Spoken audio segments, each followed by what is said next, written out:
Esta historia comienza antes de la destrucción total causada por el diluvio universal, cuando aún existía otra civilización sobre la Tierra, la que hoy convertida en leyenda llamamos la Atlántida.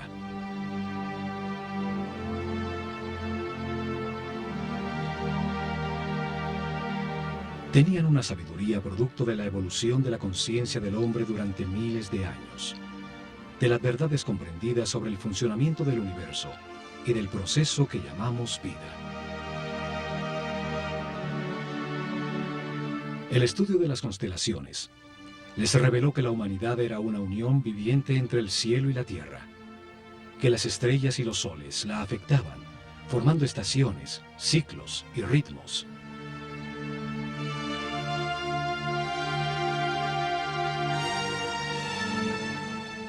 Sabios sacerdotes de la Escuela de Conocimiento de Naakal, en la Atlántida, descubrieron que el planeta estaba en los momentos finales de uno de estos ciclos.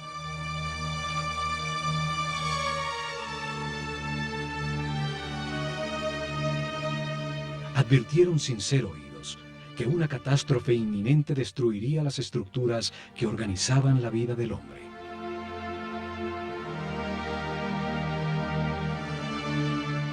Sin apoyo del grueso de la población, construyeron unos pocos barcos cerrados por todos los lados y los protegieron con campos electromagnéticos de fuerzas que podían penetrar y disolver la materia.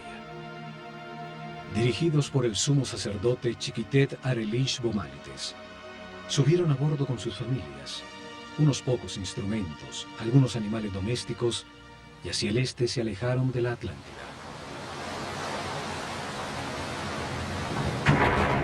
El planeta se estremeció. Los cielos se derritieron y las aguas arrasaron los continentes, borrando casi todo rastro de su civilización.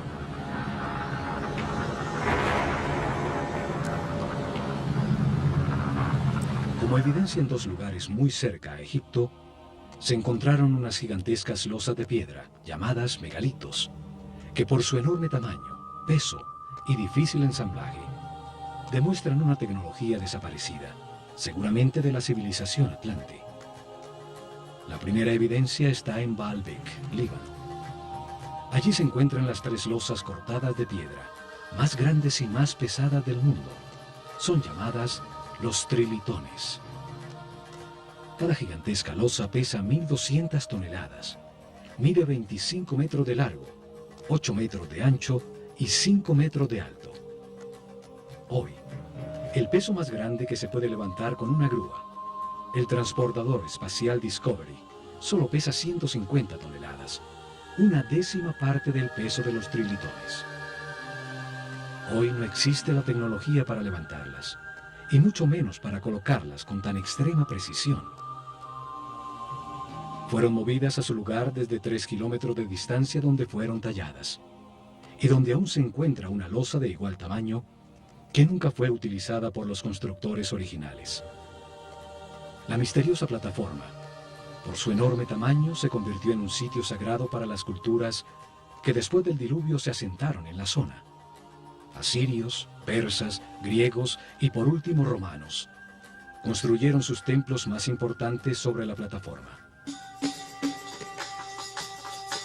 La segunda evidencia está en Jerusalén, la ciudad sagrada para 3 religiones.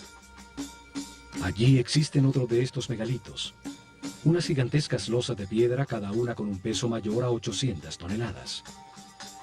Por su enorme e inexplicable tamaño, también se convirtieron en sitio sagrado alrededor de los cuales creció Jerusalén. Forman parte de la enorme plataforma que sostuvo al templo de los judíos y que hoy soporta la mezquita de El Aqsa y el Domo de la Roca. Las losas son parte de los cimientos del mismo Muro de los Lamentos. Hoy se llega hasta allí por un túnel que descubrió las enormes piedras. Los megalitos de Baalbek y Jerusalén formaban parte de construcciones desaparecidas por el cataclismo universal. Lograron permanecer en el sitio por ser tan masivas. Este cataclismo destruyó la civilización atlante.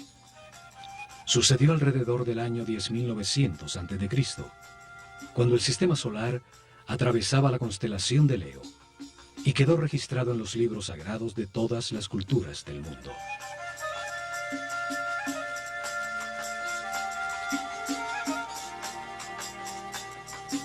Cuando el equilibrio se recuperó, los sacerdotes sobrevivientes al cataclismo desembarcaron en el centro de la superficie terrestre, en el sitio donde sabían que confluyen las fuerzas telúricas del planeta.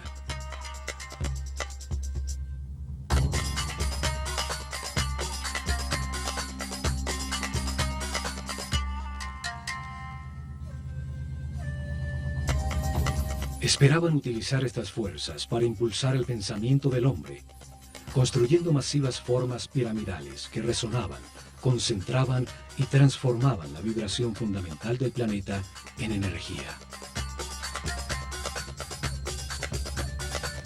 Seres muy avanzados espiritualmente, tenían un concepto de progreso que no estaba basado en la adquisición de comodidades materiales, sino en lograr la paz y la armonía interior, en transformar un limitado hombre animal en un superhombre. Estos sacerdotes, en un momento que llamaron el Septepi, el tiempo nuevo, vieron resurgir de las aguas un largo y estrecho oasis, una fértil tierra rodeada por un desierto protector bordeando un largo río. Lo llamaron Egipto, la tierra que emerge de las aguas, el país de un solo río, el Nilo, con las mejores condiciones para gestar una nueva civilización. Los sacerdotes vieron el cataclismo como una oportunidad para orientar la humanidad hacia un destino más alto y estructurar en este nuevo ciclo una sociedad dedicada al perfeccionamiento espiritual.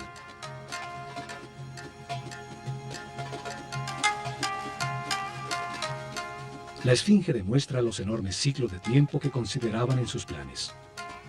Su forma de león, con cabeza de hombre, resalta el ciclo comprendido entre la era de Leo y la de Acuario, los tiempos de influencia de la nueva civilización. Veían la vida como un proceso diseñado por Dios, en el que el hombre reencarna sucesivamente para perfeccionarse y ascender en las jerarquías del universo.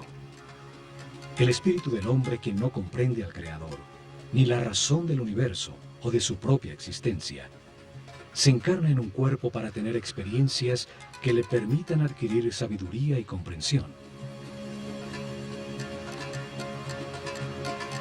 En el sitio donde reencarna y experimenta todo, tiene dos extremos opuestos.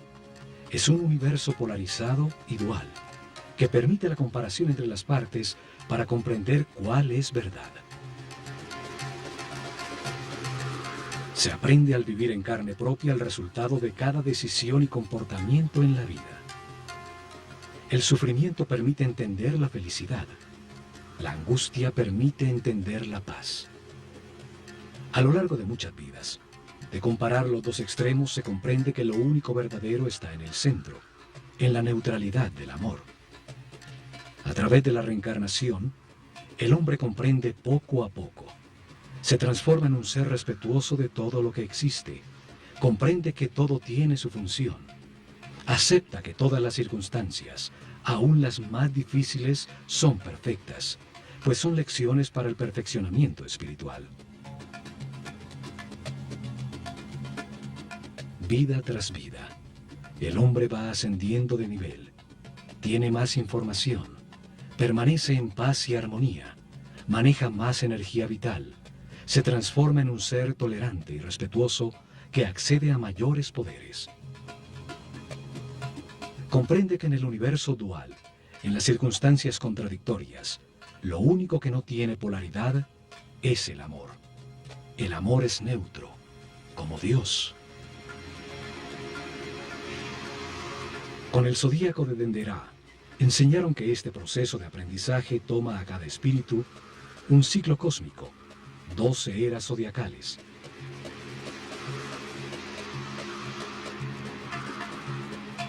Un giro completo del sistema solar, recibiendo la radiación de cada una de las 12 constelaciones.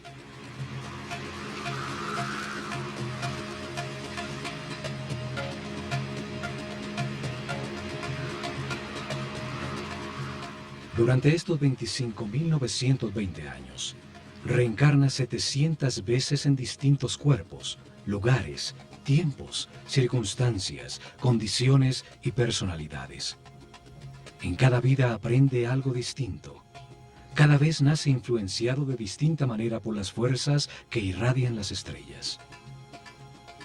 Así, todo ser vivo cumple un ciclo cósmico, en el que recibe la energía de las 12 constelaciones, la influencia de los cielos, que marcan ritmos y producen distintos estados. Conociendo la relación de este proceso de aprendizaje, de las vidas del hombre en la Tierra, con el movimiento del planeta y del sistema solar, a través de las constelaciones, rigieron sus planes por las estrellas. Estructuraron un método para revelar información sobre Dios, el universo y el proceso de perfeccionamiento durante miles de años. Una forma para mostrar al hombre qué es la vida y para qué existe. Establecieron unas fases para revelar información sobre Dios a su pueblo. Unas etapas que cambiarían con las eras zodiacales en la bóveda celeste. Épocas dedicadas a estudiar cómo Dios creó el universo y luego la conciencia del hombre. Cada fase de la revelación estuvo dirigida por un centro religioso que se construyó a lo largo de la columna vertebral de Egipto, el Nilo. Actuaron como los chakras o centros de transformación y distribución de energía e información al cuerpo del país.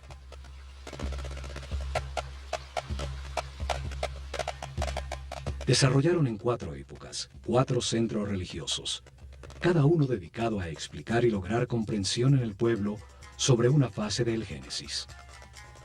Cada uno dedicado a un momento distinto del único Dios, con nombres y formas simbólicas distintas.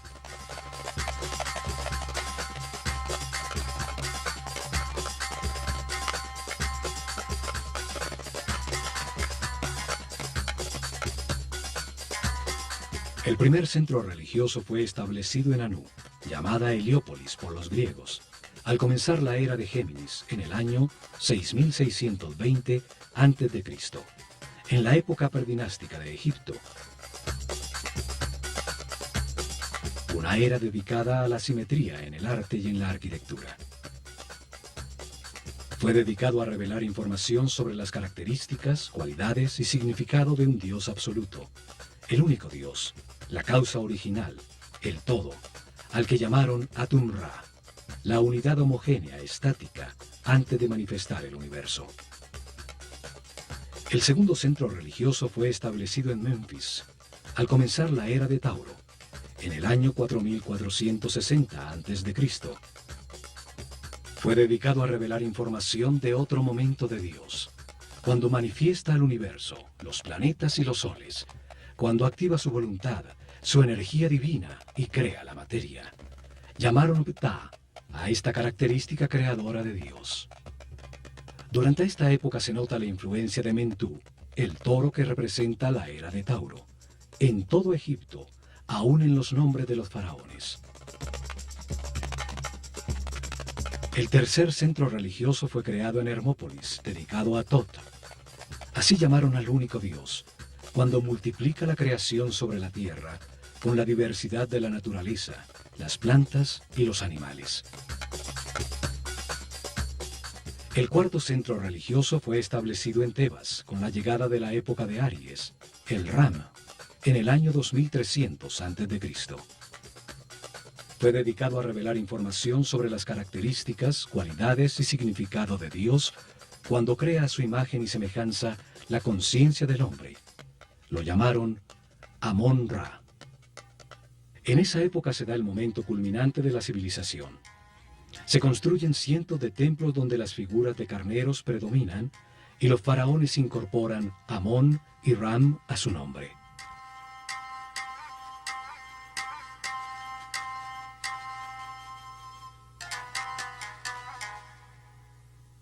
Los cambios de era o constelación zodiacal determinaron la duración de cada fase de la revelación. El pueblo comprendió poco a poco que existe un solo Dios, que por sus características y momentos distintos en que crea el universo y al hombre, tiene nombres distintos.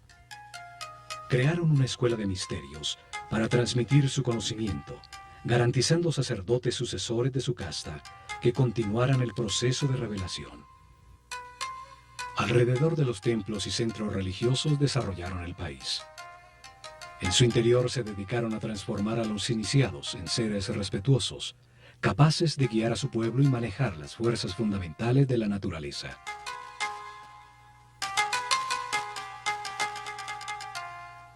Escogieron sus discípulos entre todos los niños de Egipto por el nivel de conciencia y de sensibilidad que demostraban, dándoles la posibilidad de dedicarse a una vida de sacerdocio. Les dieron información sobre el proceso de perfeccionamiento a través de la reencarnación, sobre Dios y el universo. Les enseñaron ciencias, arte, religión y filosofía. Los entrenaron en ejercitar su autocontrol.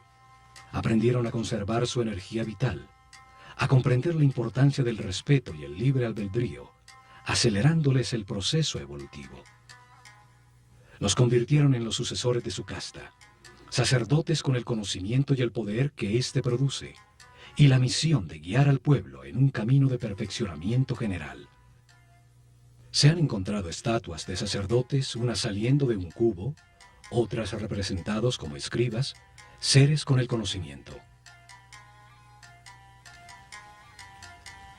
A unos pocos le adicionaron a su nombre la palabra Hotep, que significa sabio, como a Imhotep o Amenhotep, hijo de Apú, como reconocimiento a su sabiduría.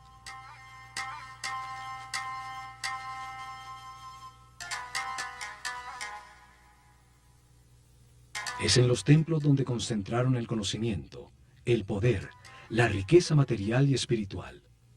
Desde allí impulsaron la organización desde la nada de la civilización egipcia.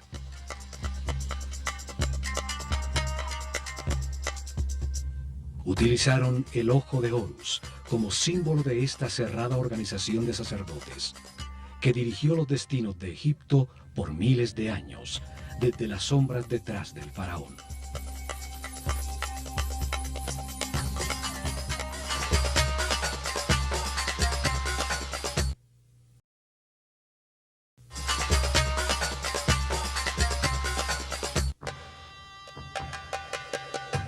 La Escuela de Misterios utilizó el ojo de Horus como su símbolo, una firma que aparece en los muros de todos los templos de Egipto.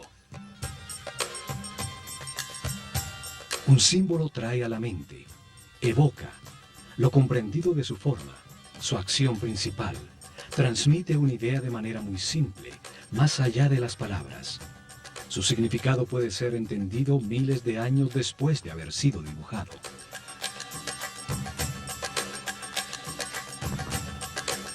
Los ojos son el sentido del sol, el origen de la vida. Actúan percibiendo su luz y las vibraciones de color.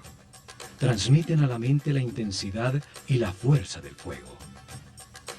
Los ojos son las terminaciones nerviosas que perciben la voluntad divina, la intensidad de la luz, la fuerza de Dios que los egipcios llamaban Fi. La fuerza que condensa el espíritu en la materia, dando lugar al universo, el sitio de experimentación de la conciencia. Son los únicos nervios que salen a la superficie del cuerpo y que podemos observar en su funcionamiento vital. Florecen dentro de esferas llenas de un líquido blanco cristalino.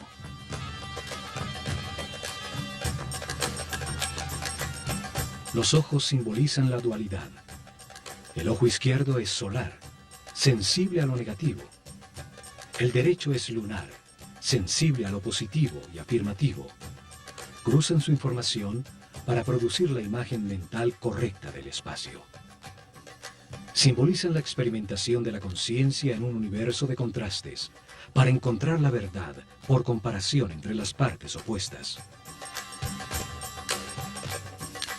Reaccionan a la luz activa del sol, produciendo en la mente la verdadera luz, la energía vital luminosa, una luz invisible que hace posible la inteligencia y la comprensión de la realidad.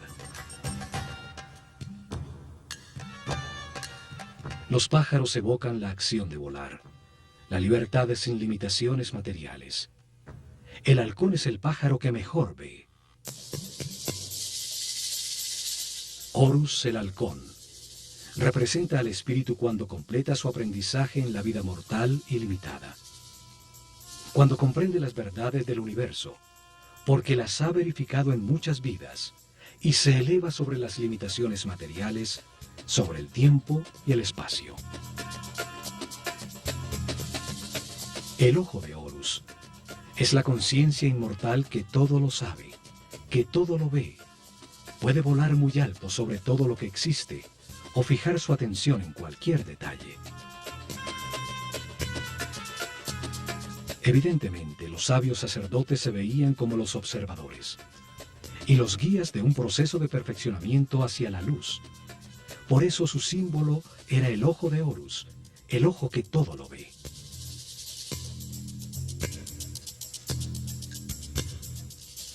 Desde los templos, los sacerdotes del Ojo de Horus guiaron en paz y armonía el perfeccionamiento espiritual del pueblo, revelando información sobre Dios, el universo y el proceso que sufre la conciencia del hombre.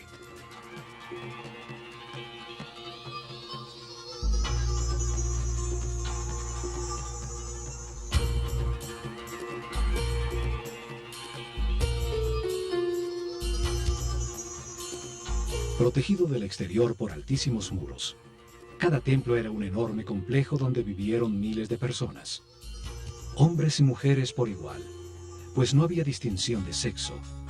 Dedicaban por lo menos 21 años de su vida a recibir información y entrenamiento para convertirse en sacerdotes o sacerdotisas. El proceso de aprendizaje se realizó en distintos templos, donde permanecían por largos periodos mientras recibían la información que contenían, el entrenamiento correspondiente a ese nivel y las pruebas de autocontrol para avanzar al siguiente nivel en otro de los templos sobre el Nilo.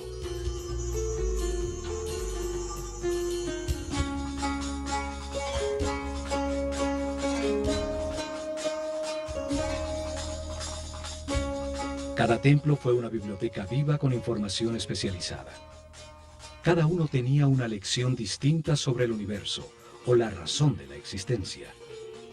Cada templo contenía en su interior un tema sagrado distinto con información que da sentido a todo lo creado.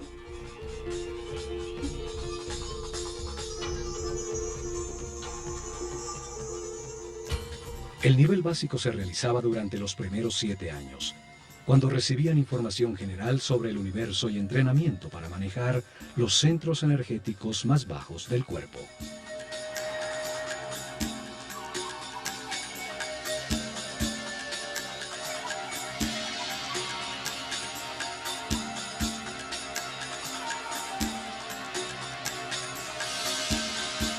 Tenían templos como el de Komombo, dedicados a entender la necesidad de un universo dual y polarizado, para permitir a la mente comparar entre extremos opuestos y así comprender qué es verdad. En su interior aprendieron a controlar el miedo a perder, a entender que se tiene lo que corresponde en cada vida, para vivir las experiencias de aprendizaje que se necesitan. Tenían instalaciones para despertar el miedo a la muerte, aprender a controlarlo y entender que la muerte es solo un paso a otra experiencia de aprendizaje. En túneles con agua y cocodrilos, grandes alturas, sitios cerrados con serpientes, los iniciados probaban su determinación. Allí recibieron información para superar el miedo a ser abandonado, los instintos de agresión y defensa, a entender la existencia de programas mentales inconscientes que generan reacciones automáticas para poder controlarlos. En el templo de Luxor, en Tebas, se transmitieron los conocimientos que tenían sobre el funcionamiento del cuerpo y entrenamiento para lograr que la conciencia no se identificara con él.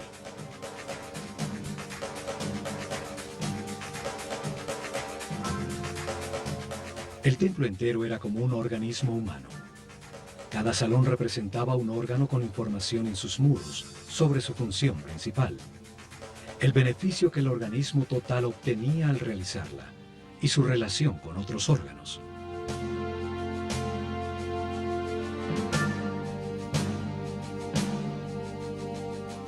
En su interior realizaron ejercicio de concentración y de movimiento, guiando su mente a cada órgano, hasta que hicieron consciente el cuerpo entero y lo manejaron a voluntad como un excelente instrumento.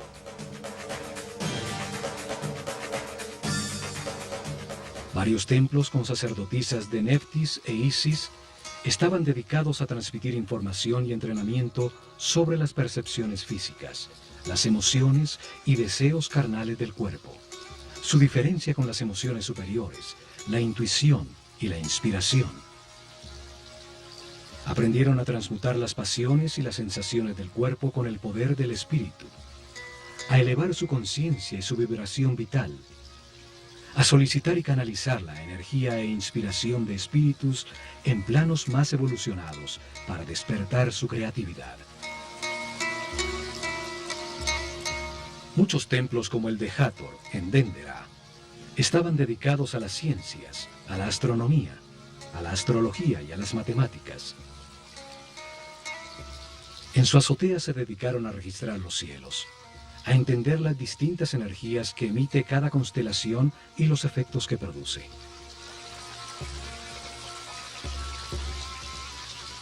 Siguieron día a día los designios de las estrellas, controlando la duración del año solar, la fecha exacta del desbordamiento del Nilo, el momento en que la Tierra cambió de la era de Tauro a la de Aries, los ciclos que afectan el proceso de evolución.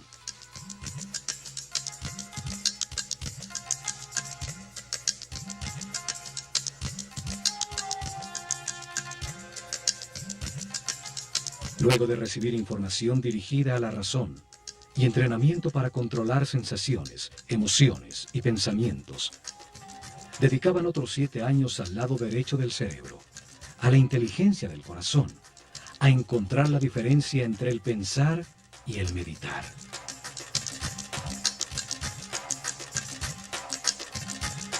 El templo de Karnak, el más grande de Egipto, estaba dedicado a la conciencia, a analizar las fuerzas que la moldean, a entender el proceso de evolución y a acelerarlo utilizando la concentración en conceptos, palabras, sensaciones, puntos exactos o movimientos.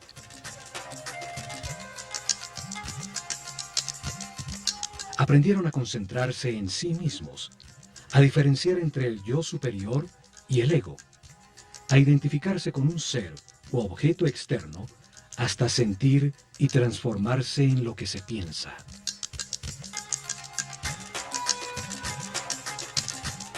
Realizaron ejercicio de telepatía en cercanía física, luego a distancia en un momento determinado del día, hasta aprender a comunicarse mentalmente en cualquier momento.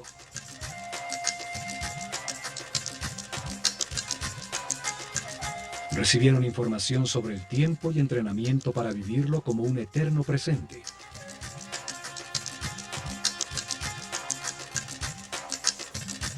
Entendieron que pensar es comparar para conocer, y que cuando todo se sabe ya no se piensa ni se compara. Aprendieron a cambiar de estado o nivel vibratorio, a manejar las circunstancias externas, logrando el equilibrio emocional como una decisión mental interna.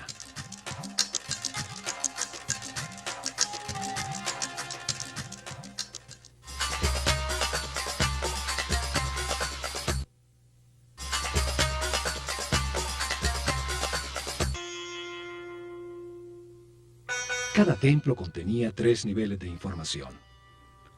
Era una manera para revelar información simultáneamente a hombres con distintos niveles o estados evolutivos. El primer nivel transmitía información básica dirigida al pueblo. Cada templo contaba una sencilla historia llena de símbolos y personajes fantásticos. Un drama sagrado fácilmente comprensible. Las ideas eran expresadas como mitos en forma de historia.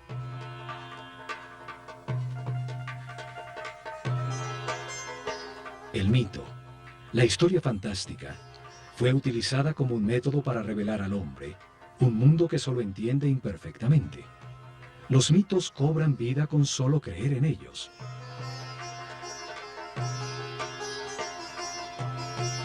Inventaron personajes con características simbólicas, con formas que traen a la mente su función y actividad principal, que participaban en sencillas historias, parábolas que cuentan verdades sobre la naturaleza humana, sin lo árido o lo abstracto de la filosofía o la metafísica.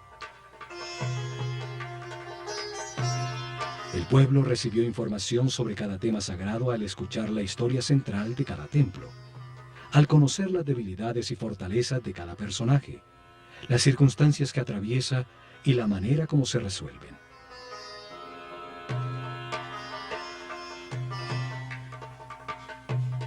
Utilizaron un segundo nivel de información dirigido a los discípulos, seres con un nivel espiritual más elevado, y a los que se les explicaba directamente el mismo tema sagrado, de una manera más concreta y profunda.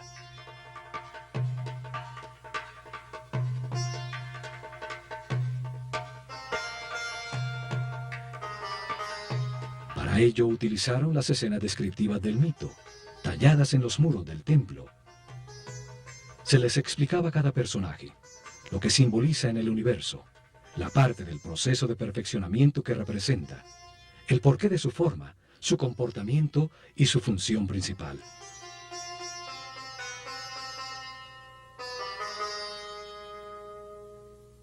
La sabiduría de los sacerdotes de El Ojo de Horus es evidente en la historia que cuenta cada templo, en las formas que utilizaron como símbolos. El solo verlos trae a la mente la acción vital que representan o la cualidad que se gana al hacerla. Al utilizar hombres con cabeza de animal como símbolos, los transforman en ideas que evocan la característica vital del animal. Traen a la mente la función que el animal cumple en el universo.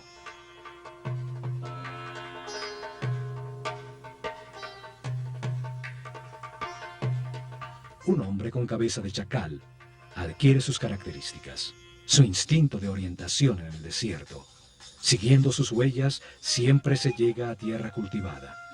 Es entonces un excelente guía. Cada símbolo evoca una comprensión. La forma simple de un pájaro evoca en la mente el vuelo, la libertad. Un disco solar sobre la cabeza de un hombre habla de su claridad, de la sabiduría que irradia, de la información que tiene, del nivel de su conciencia.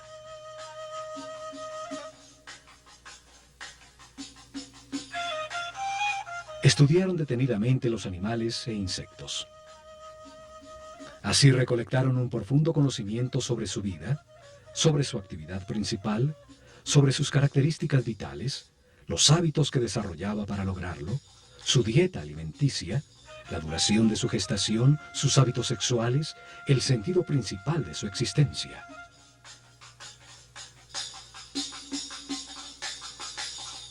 Escogieron los animales más idóneos para representar una acción vital y lo que logra el universo cuando se ejecutan. El proceso del gusano que se arrastra y teje para luego transformarse en mariposa.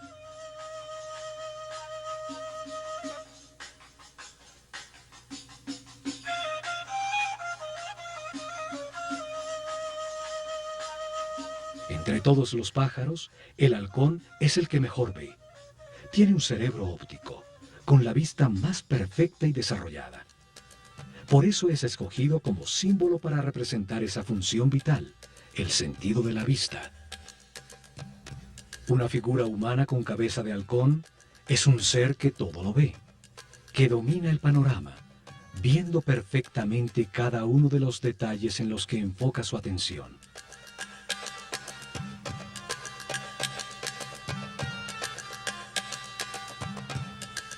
Estas figuras llamadas dioses o néteres por los egiptólogos que creen que Egipto era politeísta y que adoraba a los animales, solo representan una acción vital, un comportamiento que transforma y perfecciona. Cada acción importante de la vida tiene un símbolo que la representa. Comunica la transformación que ocurre en la esencia del individuo que la ejecuta, lo que se obtiene. Un par de brazos indican adoración. Unas piernas, la acción de caminar. Una boca, la acción de hablar.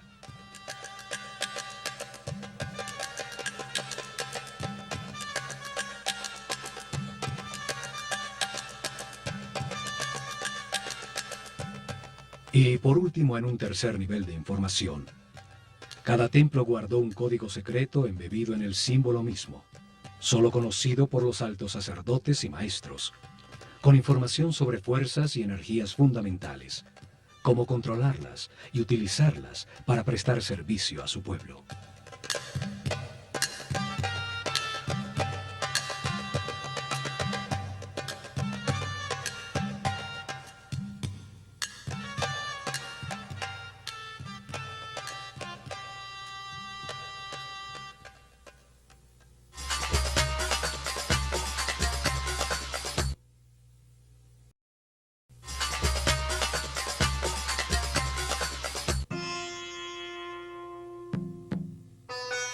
En templos como el de Horus en Edfu, el sumo sacerdote dirigió a los discípulos más evolucionados a desplazar su conciencia en el tiempo, abriendo el inconsciente para revivir y comprender las vidas pasadas en su proceso de reencarnación.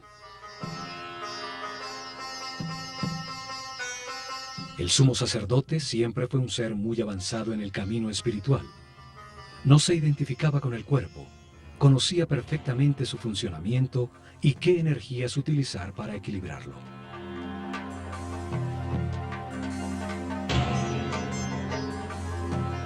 Controlaba desde su centro nervioso en la corona el más alto nivel de energía vital.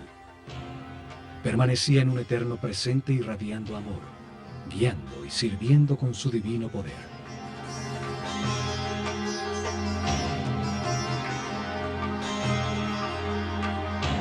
La materia solo recibe, se contrae. El dar es radiar. Es una característica vibracional del espíritu. Los seres de cada nivel reciben y transmiten a sus niveles inferiores.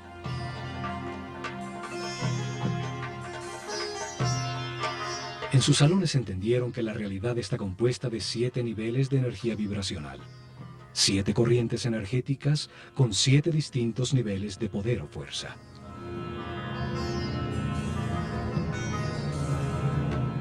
El cuerpo tiene 7 chakras o centros de transformación de la energía fundamental del universo. Cada ser humano en su vida presente utiliza uno de esos 7 centros dependiendo del nivel de evolución de su conciencia.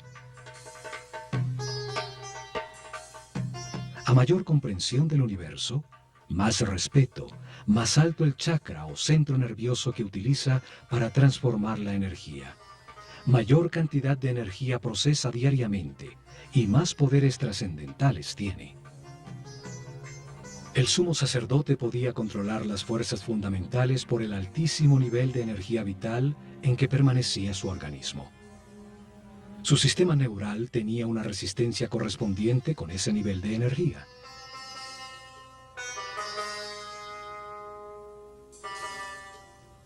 Así, en todos los templos de Egipto, los iniciados recibieron información y entrenamiento. Aumentaron paulatinamente su nivel de energía vital y de manera correspondiente el nivel de resistencia de los nervios de su cuerpo.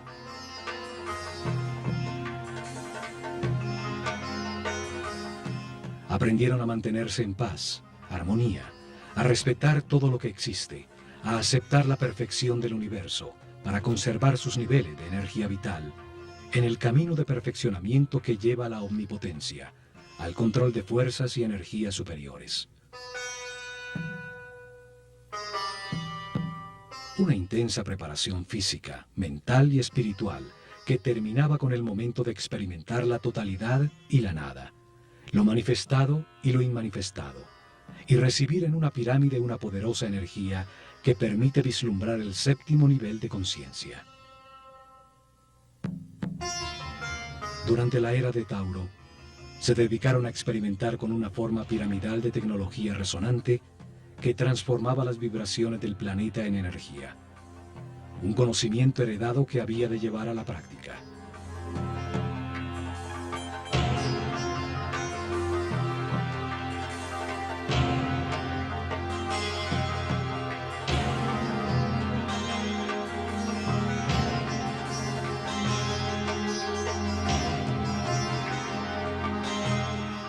Colocaron masivas formas piramidales que pesaban millones de toneladas en puntos neurálgicos sobre la malla electromagnética del planeta.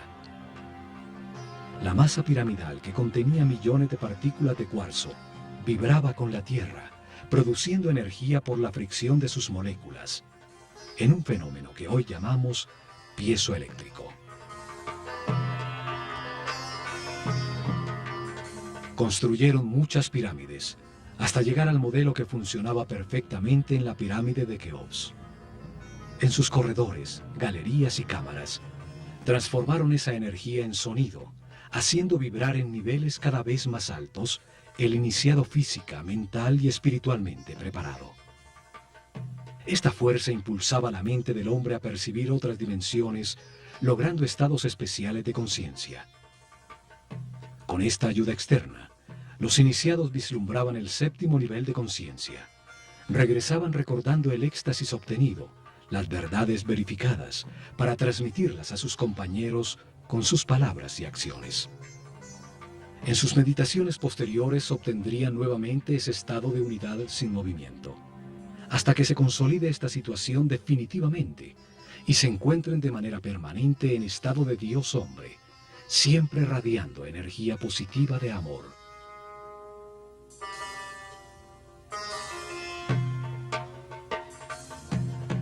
Los conocimientos sobre las formas puras del universo, los bloques básicos con los que se organiza la energía y la materia, fueron fundamentales para el desarrollo de la civilización egipcia.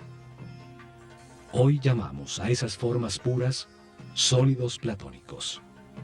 5 polígonos con sus lados y ángulos iguales, basados en triángulos equiláteros, la forma divina que no tiene tensiones. Utilizando estas formas pudieron producir efectos de resonancia y concentración energética para elevar la percepción de la conciencia, para lograr efectos de superconductividad con los que se anula la fuerza de gravedad. Hoy se ha descubierto que el planeta tiene puntos neurálgicos, llamados nodos diamagnéticos, donde se puede controlar la fuerza de gravedad del planeta y producir fenómenos de superconductividad. La superconductividad permite amplificar o disminuir la fuerza de gravedad. Al aumentar el peso de las losas de piedra, se enterraban como cimientos sin necesidad de excavar para lograrlo. Al disminuirla, las hicieron livianas, para empujarlas y moverlas fácilmente desde lejanas canteras. En la isla de Segel, se encontraron hieroglifos con fórmulas e ingredientes para producir una especie de concreto que parece roca. Científicos franceses lo han descifrado parcialmente. Sus experimentos confirman que se trata de geopolímeros que al solidificarse producen un tipo de piedra. Esto explica la facilidad para hacer juntas tan exactas entre las piedras de sus templos, logrando utilizar los bloques ya fundidos como formaleta de los nuevos.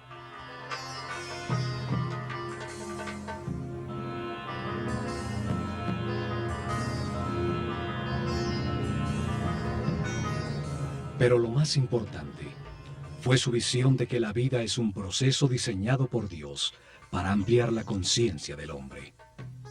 Que el espíritu del hombre se encarna repetidamente en un cuerpo para comprender la armonía por los resultados de sus decisiones.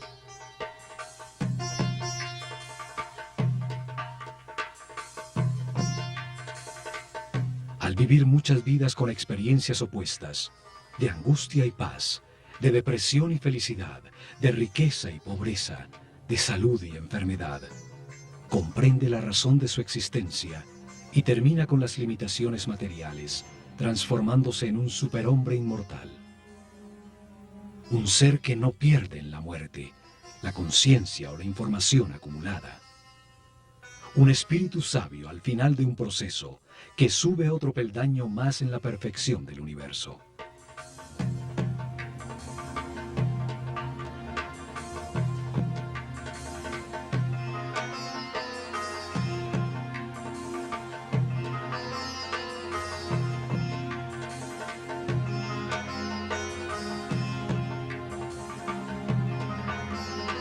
El hombre reencarna muchas veces. Al principio su animalidad es dominante. La intolerancia y la agresión determinan una vida de sufrimiento. Poco a poco, Se satura del dolor y al buscar remediarlo deja de atacar. Encuentra la paz y con ella altos niveles de energía vital.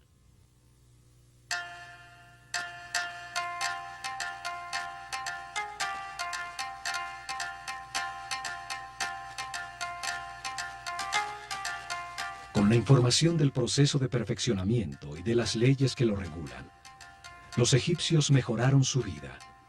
Aceptaron los momentos difíciles como parte de su camino de aprendizaje, logrando permanecer en paz y armonía.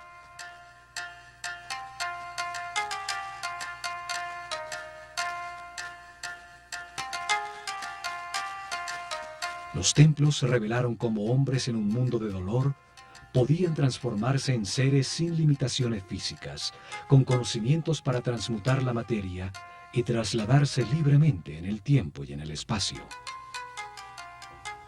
En medio de las contradicciones de cada vida se aprende algo y se renace un poco más sabio. En la polaridad entre la luz y la oscuridad, entre el miedo y el amor, se aprende a encontrar la paz y la armonía, a mantener la energía vital.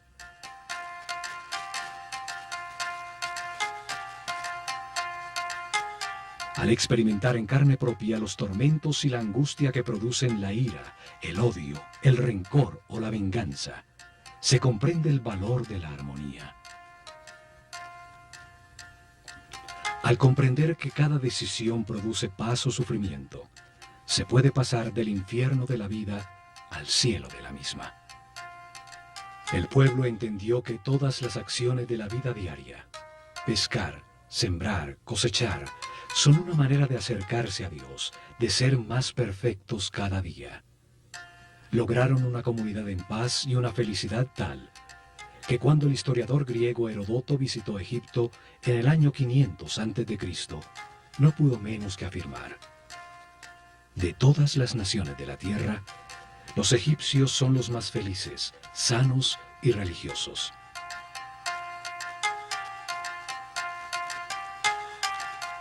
Sin embargo, no tenían una palabra en su idioma que significara religión. No veían ninguna diferencia entre lo sacro y lo mundano. Se veían como los encargados de comprender que Dios, el universo y el hombre forman una unidad manifestada por amor.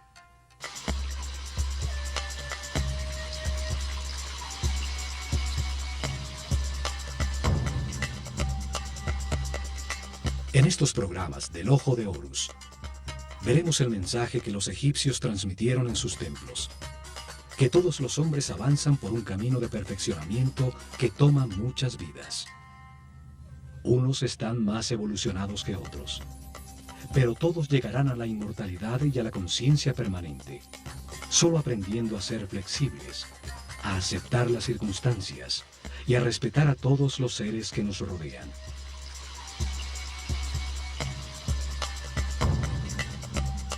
El camino puede ser de sufrimiento o de paz y armonía. Depende que se valore lo que se tiene y se agradezca la oportunidad de estar vivos para tomar conciencia que fuimos creados por amor.